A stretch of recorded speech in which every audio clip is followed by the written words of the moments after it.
හයි යාළුවනේ කොහොමද ඉතින් ඔයාලට මේ දවස්වල මම කරන ඩයට් ප්ලෑන් එක මොකක්ද කියලා තමයි ඔයාලට කියන්න හිතුවේ. මේ දවස්වල මම කරන්නේ වෝටර්මෙලන් ඩයට් ප්ලෑන් එක. ඒක ඉතින් චුට්ටක් අමාරුයි මොකද මම දවසටම වෝටර්මෙලන් විතරයි ගත්තේ. දවසට වෝටර්මෙලන් ගන්න එච්චර ලේසිත් නෑ.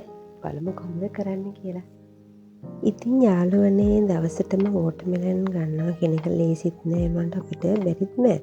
මොකද වෝටර්මෙලන් කියන්නේ පළතුරක්නේ. ඒක ඇත්තටම හරි රසයි. වතුර ප්‍රමාණය වැඩි නිසා අපේ බඩත් පිරෙනවා. ඒක නිසා අපිට අපේ ඩයට් එක හොඳට කරගන්න පුළුවන්.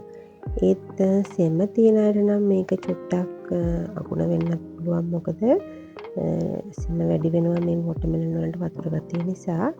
ඉතින් මමත් මේක දවස් 2යි කරේ. මොකද ඊට වඩා වැඩි කරන්න චුට්ටක් බයත් හිතුණා. මොකද මගෙත් සෙම විශ්දුණා. ඉතින් ඊට පස්සේ ඉතින් බෙහෙත් ගන්න යන්න ඕනේ. ඒ වුණාට මම ඒ කරපු දවස් දෙකට මගේ බර කිලෝ 2ක්ම අඩු වෙලා තිබුණා. ඉතින් මම ඔයාලත් එක්ක ෂෙයා කරගන්න හිතුවේ මගේ අත්දැකීම කොහොමද මේ වෝටර්මෙලන් ඩයට් එක මම කරේ කියලා. ඉතින් මම වෝටර්මෙලන් මුලින් නිකන් කපලා කෑවා. ඉතින් රසයි කන්න පුළුවන්. ඊට පස්සේ මම මේකේ ජූස් හදලා බිව්වා. ඒ වගේම කන්න කම්මැලි වුණාමත් මම මේකට ගම්මිරිසුයි ලුණුයි දාලාත් කෑවා. එහෙමත් ඉතින් රසයි. ඔයගොල්ලොත් ඉතින් මේ විදිහට කරලා බලන්නකෝ. ඇත්තටම මම දවස් 2යි කරේ. මොකද ඊට වඩා කරන්න ගියේ නැහැ. අපි මේ කෑම ගන්න අතරතුරේදී අපිට අපේ ශරීරයට අවශ්‍ය වතුර ප්‍රමාණයත් ඒ විදිහට මර ගන්න ඕනේ. දවසට ලීටර් 2.5 3 වතුර ප්‍රමාණයක් අපි බොන්න ඕනේ. ඒ අතරදී අපිට ඉතින් මේ කෑම ගන්න බඩගිනි වෙන වෙලාවට කෑම ගන්න පුළුවන්. කියන්නේ මෙම පත්තක්ක නැත්නම් වෝටර්මෙලන් තමයි ඉතින් කන්න ඕනේ. ඒක අපිට කැමති විදිහට හදා ගන්න පුළුවන්. සීනි දාන්න නැතුව බීමක් විදිහට හදා ගන්නත් පුළුවන්. ඉතින් මේකේ පැන් රස තියෙනවනේ. ඇත්තටම ඉතින් මටත් හිතා ගන්න බැරුණා. මම එක දවසක් කරලා ඊට පස්සේ දවසෙත් මේක කරනවා කියලා හිතාගත්තා. මොකද මට සෙම ආවෙත් නැහැ. මම ඉතින් ගොඩාක්ම කන්න ගියෙත් නෑ. ඉතින් මට බඩගිනි වෙලාවට විතරයි මම කෑම ගත්තේ. එහෙම නැතුව ගොඩාක් පත්තක කන්න ගියේ නැහැ.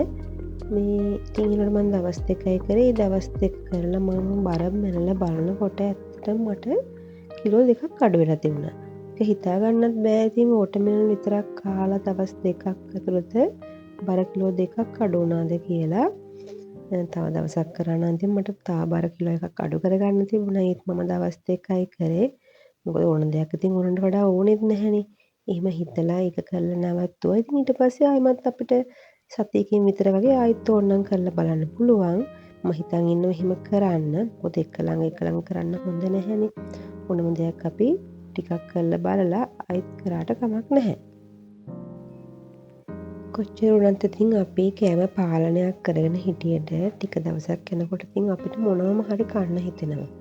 ඉතින් අපි හිත ධෛර්යමත් කරගෙන නෑ මම මේක කරනවා කියලා හිතෙන් හිතාගෙන ඉතින් කොහොම හරි අපි කෑම පාලනය කරගන්න. එහෙම වුණොත් තමයි අපිට බර අඩු කරගන්න පුළුවන්. ඇත්තටම මට නම් බර අඩු කරගන්නට වඩා ගොඩක් මගේ බඩ තමයි අඩු කරගන්න ඕනේ. මොකද චූටි පුතා ලැබුණාට පස්සේ මගේ බඩ ඇවිත් තියෙනවා ටිකක්. ඒත් ඒක අඩු කරගන්න ඉතින් ඕනේ. නේද මම කෑමෙන් විතරක් මේක කරන්නත් අමාරුයි. එක්සර්සයිස් කරන්නත් ඕනේ. ඉතින් මම ගොඩක් දුරට වෙලාව හදා ගන්නවා. විනාඩි 20ක් හෝ විනාඩි 40ක් වගේ එක්සර්සයිස් කරන්න. සමහර දවසට නම් ඉතින් එක්සර්සයිස් කරන්න වෙන්නේ නැහැ. ඒත් මම ඉතින් පුදුම try එකක් දෙනවා එක්සර්සයිස් කරන්න. නැත්තම් ඉතින් මේ බඩ නම් බස්ස ගන්න අමාරුයි. ඒ අතරට මම ග්‍රීන් ටී එකක් බොනවා. රැට විතරයි මම ග්‍රීන් ටී බොන්නේ. ඔයාලත් ඉතින් මේ විදිහට කැමති නම් කරලා බලන්න පුළුවන්.